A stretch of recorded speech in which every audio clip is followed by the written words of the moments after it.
Bonjour, goedemiddag. Merci pour l'invitation de Brussels Studies. Merci aussi pour l'invitation de, je crois qu'il est venu aussi de l'auteur du texte. Je crois que, avant de commencer avec une réaction qui est plutôt prospective, je crois que c'est la raison pour laquelle j'ai été invité, je crois que la qualité ou la force de l'analyse de Benoît et le fait qu'il n'analyse pas que les principes ou les idéologies du projet de l'espace public. Donc, quand on regarde et on évalue et on visite d'autres villes européennes, souvent ça veut dire les professionnels, mais aussi politiques, citoyens, on regarde à des espaces publics et on dit c'est quand même beau ce qu'ils ont fait à Bordeaux, c'est quand même exceptionnel ce qu'ils ont fait à Barcelone. Le texte de Benoît va au-delà de cette beauté des espaces publics ailleurs et parle en fait de trois choses en même temps, selon moi. D'une manière, du choix politique et donc de l'ambition politique qui est véhiculée à travers ces espaces publics. Deux, des alliances, donc de côté opérationnel pour pour réaliser et engager les différents acteurs dans le jeu de réalisation de ces espaces publics. Et trois, l'idéologie du projet qui est en fait du dessin, de l'espace même, la qualité spatiale et architecturale et urbaine de ces espaces. Et ce qui est très clair, c'est qu'à Bruxelles, la seule façon de comprendre les espaces réalisés pendant ces 22 dernières années après la création de la région, c'est en fait de comprendre la vision, l'idéologie de ces projets. Donc c'est très clair que la reconquête du centre a mené à une certaine vision des espaces publics, mais aussi avec une certaine manière de les implémenter. Il y avait un manuel des espaces publics. Aujourd'hui, c'est impensable de développer un nouveau manuel de l'espace public. C'est plus de nos jours, disons, de développer un manuel des espaces publics. Et pourquoi ? Parce que la ville même a transformé d'une façon très importante. Et là, on a toujours un débat très intéressant, même si Bruxelles, comme chacune des villes européennes, a une histoire particulière, cette recherche de nouveaux modèles de gouvernance et de projets pour les espaces publics se fait aussi ailleurs. Et c'est en échangeant sur ces expertises et en fait en sachant qu'on ne peut plus développer des manuels d'espace public et qu'on ne sait pas quoi faire, qu'on doit étudier comment d'autres villes, qu'on peut étudier comment d'autres villes ont mis en place des systèmes de réflexion prospective pour arriver à travailler avec des citoyens comme la place Flagey, dont la place Flagey est un exemple bruxellois, travailler avec des alliances pour arriver à réaliser des espaces publics qui ne sont pas imposés comme l'État l'a fait, mais peut-être comme aussi le premier modèle l'a fait d'une certaine manière. C'est un modèle d'espace public qui est imposé sur l'espace urbain de Bruxelles. Maintenant, on est dans une autre logique, une logique de participation et de créer des alliances pour arriver à développer le projet pertinent à un certain lieu et un certain public et utilisage. Donc ça veut dire qu'on adapte en fait le système de gouvernance et la conception de l'espace public à la transformation de l'espace urbain, mais aussi de la société urbaine.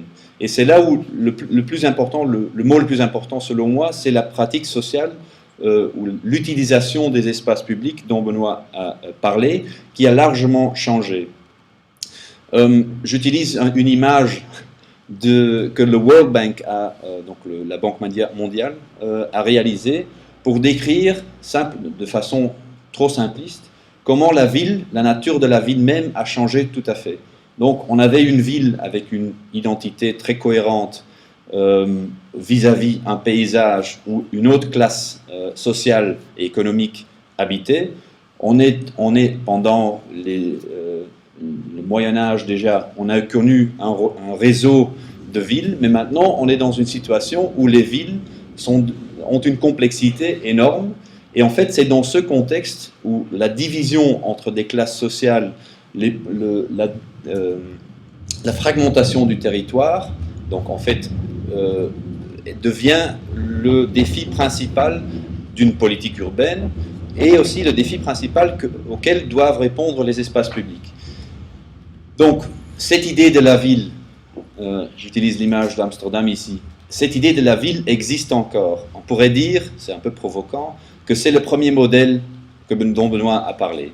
C'est le modèle que la ville est un patrimoine, il faut absolument réaliser et maintenir ce patrimoine, mais en même temps, cette complexité de la ville, et j'utilise ici à nouveau l'image, en 1950, les Pays-Bas au nord, Amsterdam, au sud, Rotterdam, à l'ouest, La Haye, et à l'est, Utrecht, et en 1990, la même zone. Ça veut dire que le contexte urbain, mais non uniquement la qualité physique, mais aussi la pratique sociale, comment les gens habitent ce territoire, a tout à fait changé pendant les 50 ans entre les deux images.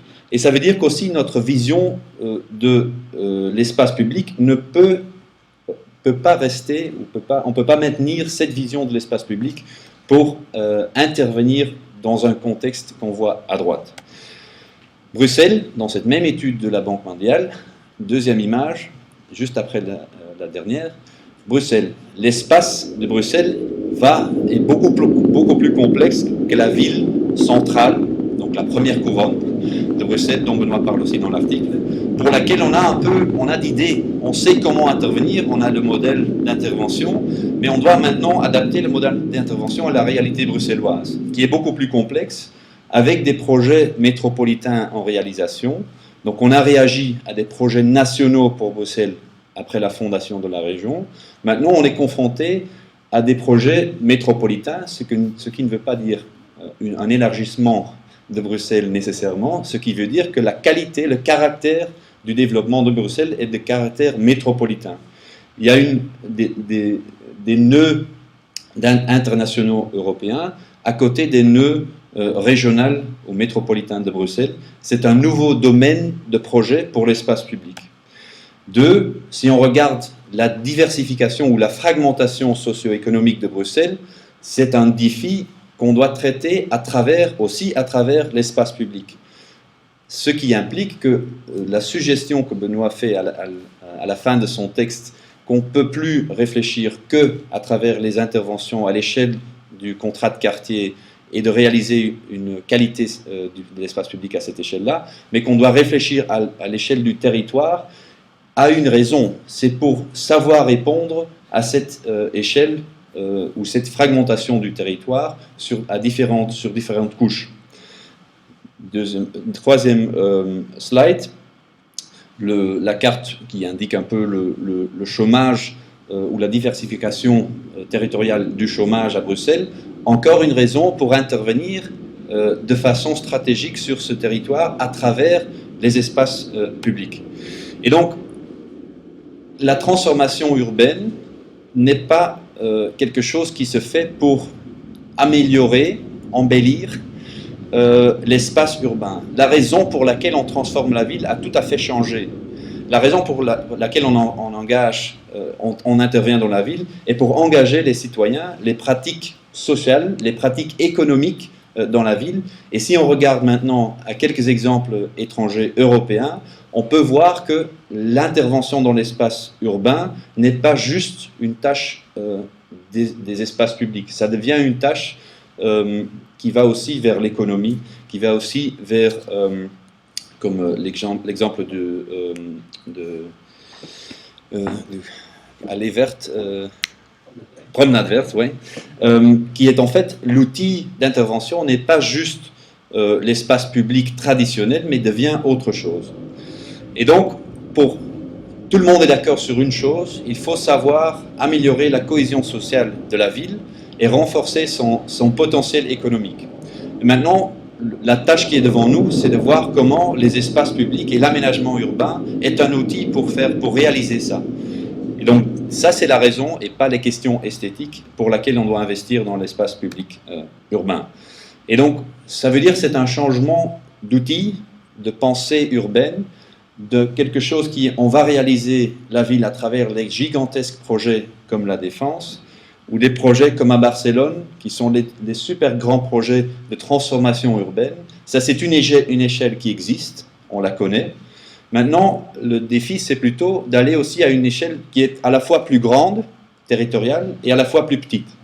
Donc à travers une série d'interventions plus petites, mais en cohérence territoriale, on sait intervenir et réaliser une ville qui va au-delà de la ville traditionnelle, qui parle à la ville et à la pratique sociale qui va au-delà de cette échelle traditionnelle de la ville. Un exemple à Porto, la réalisation d'un système de transport en commun, Benoît en parlait déjà, ici est devenu moteur d'un projet d'espace public et de transformation d'une ville qui n'est pas juste une question d'opérationnalité d'un réseau. Bien sûr qu'il y a des calculs à la base de ce qui a été réalisé, mais en fait, l'idée, c'est que c'est devenu un projet urbain. Et à travers des interventions à très petite échelle, des espaces délaissés qui sont devenus des espaces publics urbains, sont des lieux qui, en fait, à travers la plus petite échelle et ses alentours, donc de créer une alliance avec les habitants autour, pour le rôle que peut jouer cet espace pour leur quartier, est inscrit dans une stratégie territoriale qui va au-delà de ça.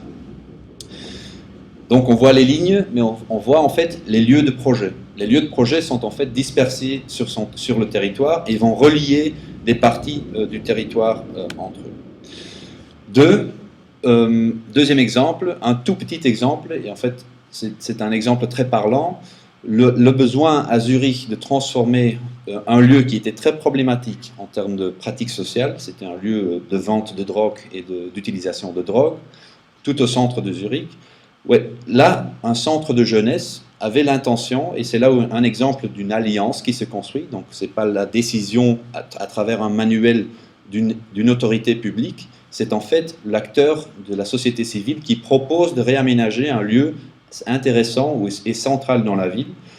Et comment est-ce qu'il le fait? Pas pour embellir cet espace, mais pour répondre aux défis de la ville. C'est un lieu très central, à côté de la gare centrale et le parc central de Zurich, donc où le fleuve se sépare en deux, donc le parc La Pointe.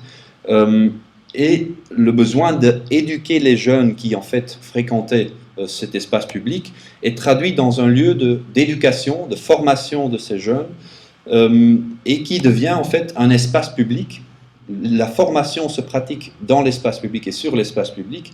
Un espace public, je reviens, qui d'autres moments devient un lieu de fréquentation pour d'autres gens. Donc en fait c'est un lieu où les pratiques dont Benoît parle beaucoup dans l'article, les différentes pratiques simultanées de cet espace public sont centrales au projet. Et en fait, le projet devient une plateforme pour l'échange entre les différents publics de Zurich.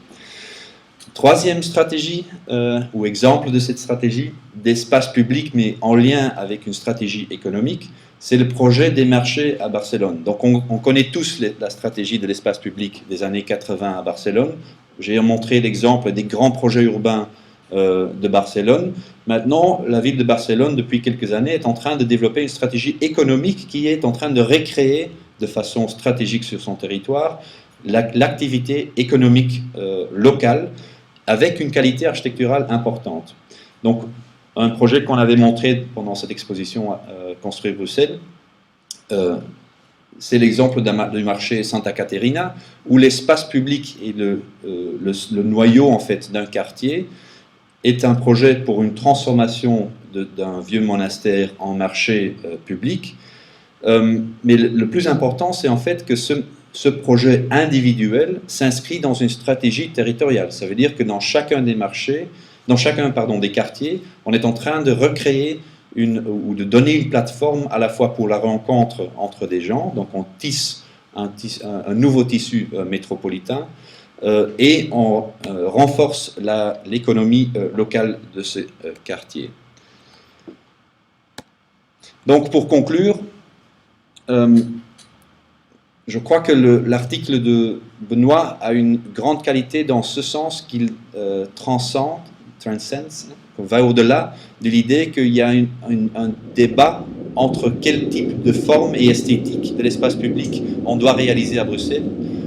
Il clarifie pourquoi on devrait réaliser des espaces publics, pas uniquement pour embellir l'espace. À la fin, Benoît suggère qu'on peut avoir les différents modèles d'espace public l'un à côté de l'autre. moi je suis plutôt convaincu qu'on doit laisser la base de la version minimale de l'espace public pour ce qui est et intervenir de façon stratégique en matérialisant des espaces publics métropolitains à l'intérieur de Bruxelles et en réengageant, après une période où on a en fait réagi contre le fait que Bruxelles a été le territoire d'intervention d'autres, maintenant de tisser une alliance avec ceux qui sont en train de créer des nouveaux potentiels problèmes, construction de l'RER, on peut dire c'est à nouveau les autres, mais c'est peut-être nous qui doivent aussi développer une stratégie pour engager avec ces partis et construire à travers ces projets d'infrastructure une qualité urbaine qui va au-delà d'une qualité esthétique de ces lieux. Merci.